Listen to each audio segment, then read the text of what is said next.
today we're here to talk about mostly Lady Gaga, but more broadly, I guess, diva worship in the queer community. But I guess what I wanted to check, I mean, moving forward, obviously we've had these divas and these pop queens and people that queer people tend to gravitate towards. But that was also during times when there wasn't much representation, like in music and on television, Totally. queer representation. Even when Lady Gaga came out, like, there weren't like queers everywhere in the music industry or whatever. No. So now that we're seeing that happen more, like there are more openly queer people, musicians, television actors or film stars, do you think that that kind of diva worship will still exist going forward? We have like the choice of arms and stuff. Do we still need like our pop divas, or do we have to people speak that are for us? I mean, I think the diva worship thing will, I guess, always be there. It will always be Because there. we just love the theatrics, the power frocks, of- the yeah. looks, like, and like it's an empowering thing for sure. Like, you know, but I definitely feel like now with like the Troye Zivans and whoever, you're more into those people. Billie but, Eilish. Yeah, or like yeah. all the new people. I don't know. Like, but like I think like they deserve more of a space actually for like in terms of our enjoyment of them. You know what I mean? I feel like we shouldn't always just be looking at these like straight people, even though like Gaga isn't straight. So like.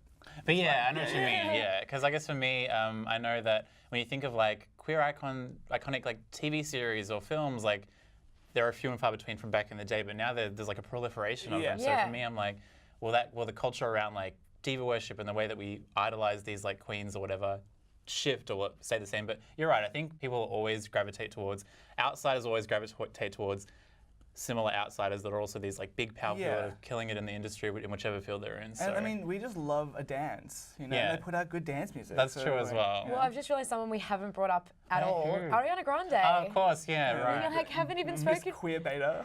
Okay, but like she is sort of like the new, I guess, diva, like that everyone. So it sort of Yeah. like went from, you know, Beyonce, Rihanna, Gaga in the same era to now it's like Ariana. you That's know, true. and she's kind of got a monopoly on it as well. Like there's not really many other people that are competing with Yeah. her right now. So Yeah, I always think about that because obviously Madonna was like the OG pop queen back in the day, and now Lady Gaga I feel like is it.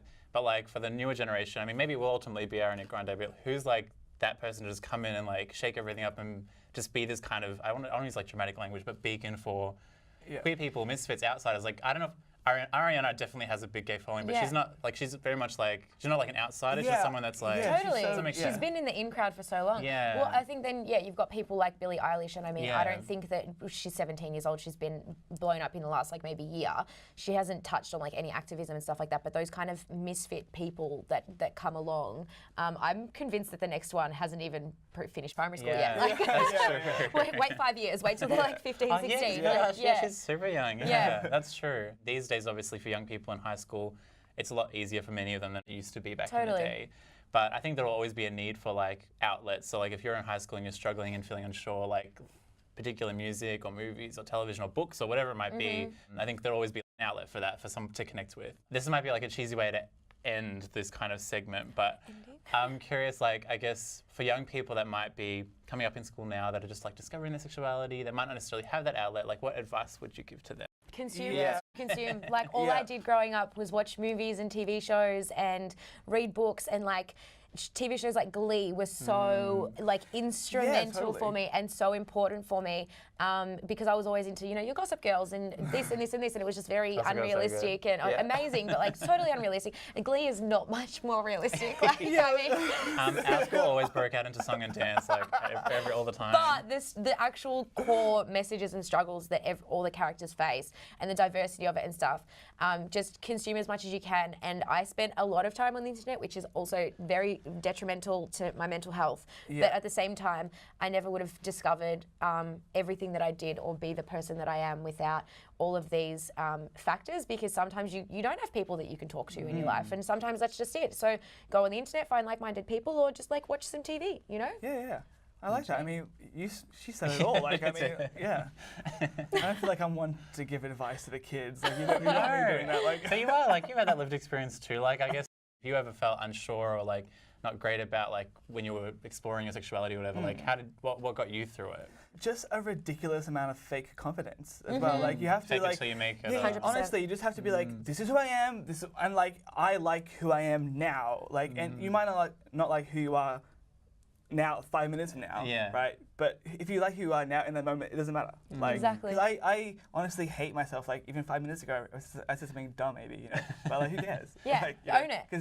Because now I'm fine, you know, and just keep going. Like, I think that's yeah. really good, and actually tied both of those together, because for me, very much I would say, like, if you find music that you resonate with, or an amazing superstar like Lady Gaga, like, shameless plug, listen to Lady Gaga. That's what happens. Like, I felt for me, like, when I would listen to her music, even if I was feeling really bad about myself, I would actually start to feel better about myself, because I'd be like, you know what, Lady Gaga's killing it. She's empowering, badass, whatever.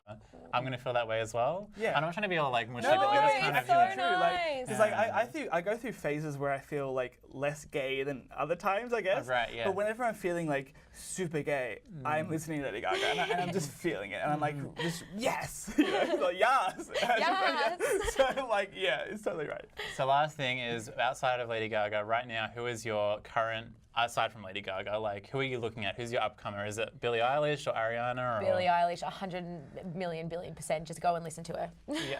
Yeah, I mean, I listened to her the other day with you, and I liked her too. So I guess listen to her.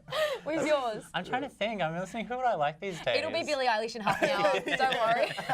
I have actually listened to her music, and you know, it's not like the typical pop music I would listen to, but I actually, after a couple of listens, I'm like, I'm feeling it. I think it's nice, and I can definitely see, because she has a kind of outsider vibe as well, right? Yeah, she's a very dark pop kind of.